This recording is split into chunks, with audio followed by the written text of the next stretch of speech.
श्री कृष्ण ने गीता में भी बताया है, किसी के द्वारा किया गया कर्म बेकार नहीं जाता, चाहे वो अच्छा हो या बुरा।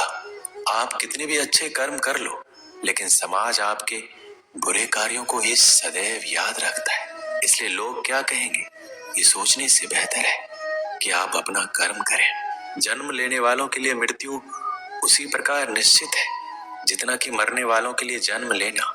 इसलिए इस विषय पर शोक मनाना व्यर्थ है। गीता में कहा गया है, जो इंसान किसी की कमी को पूरा करता है वही सही अर्थों में महान होता है। तुम्हारे साथ जो हुआ वह अच्छा हुआ, जो हो रहा है वो भी अच्छा है, और जो होगा वो भी अच्छा होगा। गीता के अनुसार जिंदगी में हम कितने सही हैं और कितने गलत हैं, ये केवल दो लोग ही जानते हैं, एक परमात्मा और एक दूसरी अंतरात्मा। जब तक शरीर है तब तक कमजोरियां तो रहेगी ही, इसलिए कमजोरियों की चिंता छोड़ो और जो सही कर्म है उस पर अपना ध्यान लगाओ। श्री कृष्ण अर्जुन से कहते हैं, तुम भला क्यों रोते हो? तुमने जो खोया क्या वह तुमने पैदा किया था? आज जो तुम्हारा है वह कल किसी और का होगा, क्योंकि परिवर्तन ही संसार का नियम है। किसी का अच्छा ना कर सको तो बुरा भी मत करना, क्योंकि दुनिया कमजोर है लेकिन दुनिया बनाने वाला नहीं। यदि कोई व्यक्ति विश्वास के साथ इच्छित वस्तु को लेकर नित्य चिंतन करता है तो वह जो चाहे वह बन सकता है। सच्चा धर्म यह है कि जिन बातों को इंसान अपने लिए अच्छा नहीं समझता उन्हें दूसरों के लिए भी प्रयोग ना करे। कोई भी व्यक्ति अपने विश्वास से बनता है, वह जैसा विश्वास करता है उसी अनुरूप बन जाता है। मन अशांत है और उसे नियंत्रित करना कठिन है, लेकिन अभ्यास से इसे वश में किया जा सकता है। मेरे लिए समस्त प्राणी समान है, ना कोई मुझे अत्यधिक प्रिय है ना ही कम, लेकिन जो मेरी भक्ति पूरे मन से करते हैं मैं सदैव आवश्यकता पड़ने पर उनके काम आता हूँ। मन की शांति से बढ़कर इस संसार में कोई भी संपत्ति नहीं है। जो मनुष्य फल की इच्छा का त्याग करके केवल कर्म पर ध्यान देता है वह अवश्य ही जीवन में सफल होता है। जो व्यक्ति क्रोध करता है उसके मन में भ्रम पैदा होता है, जिससे उसका बौद्धिक तर्क नष्ट हो जाता है और तभी व्यक्ति का धीरे धीरे पतन होने लगता है। जब इंसान की जरूरत बदल जाती है तब इंसान के बात करने का तरीका बदल जाता है। जीवन में सफलता का ताला दो चाबियों से खुलता है, एक कठिन परिश्रम और दूसरा दृढ़ संकल्प। कठिन परिश्रम से बचने के लिए व्यक्ति को भाग्य और ईश्वर का इच्छा जैसे बहानों के बजाय चुनौतियों का सामना करना चाहिए। गीता में कहा गया है, कोई भी अपने कर्म से भाग नहीं सकता, कर्म का फल तो भुगतना ही पड़ता है।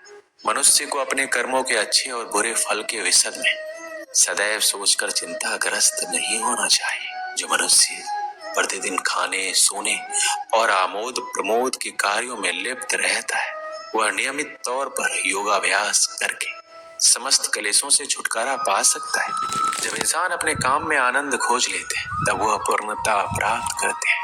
श्रीमद् भागवत गीता का मुख्य उद्देश्य मानव कल्याण करना है, इसलिए प्रत्येक मनुष्य को सदैव मानव कल्याण की ओर अग्रसरित रहना चाहिए। श्री कृष्ण कहते हैं, माफ करना और शांत रहना सीखिए।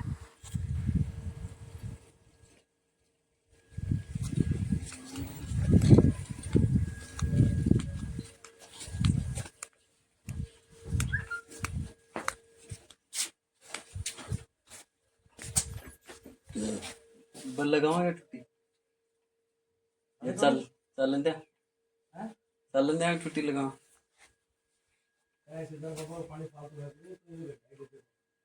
ना ना हाँ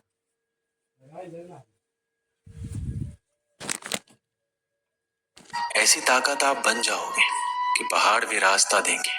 व्यक्ति को अपने इंद्रियों को वश में रखने के लिए बुद्धि और मन को नियंत्रित रखना होगा।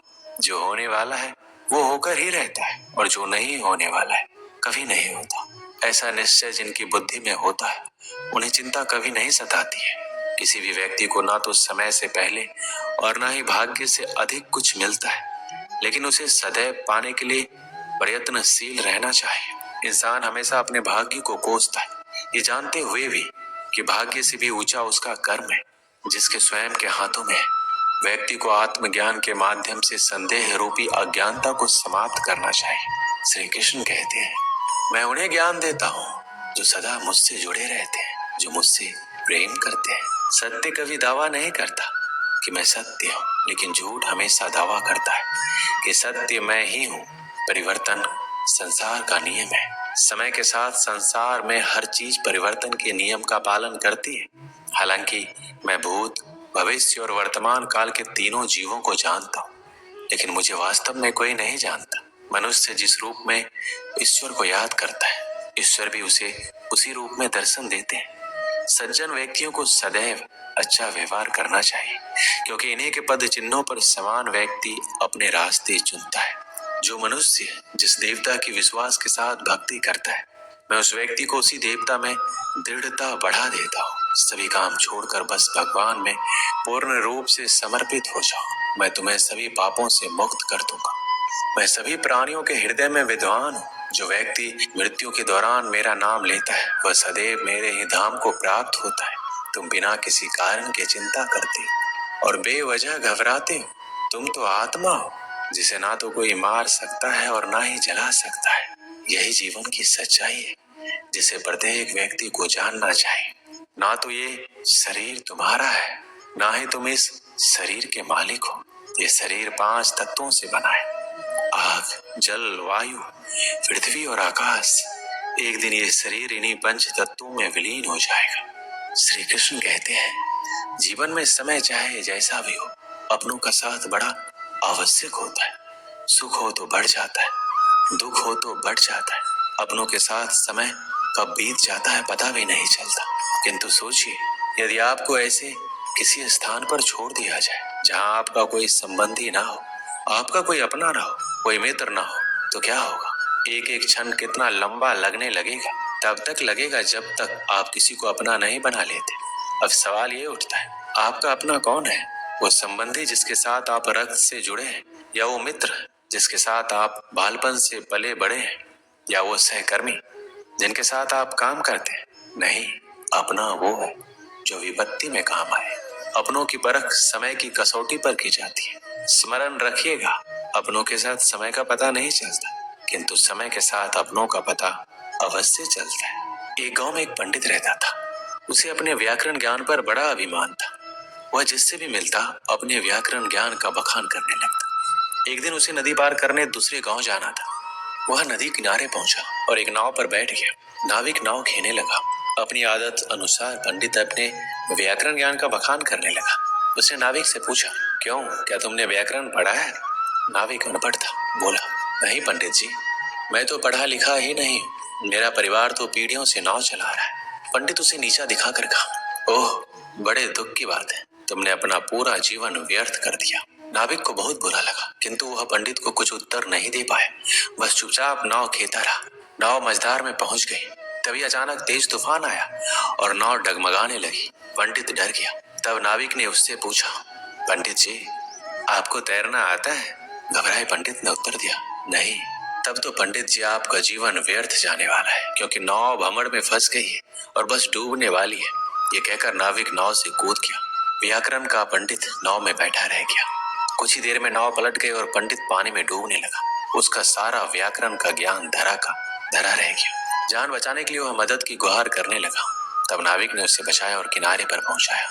पंडित का अभिमान चूर चूर हो चुका था। वह समझ चुका था कि अपने ज्ञान पर अभिमान नहीं करना चाहिए। इस कहानी से हमें क्या सीख मिलती?